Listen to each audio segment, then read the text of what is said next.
من القرآن قد خصك الرحمن بالفضل والتيجان والروح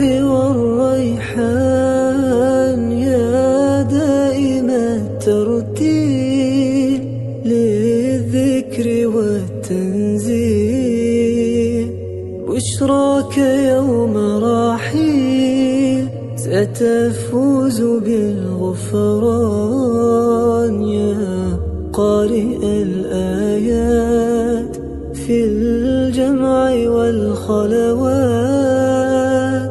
تزهو بك السماوات وتنتشي الأكوان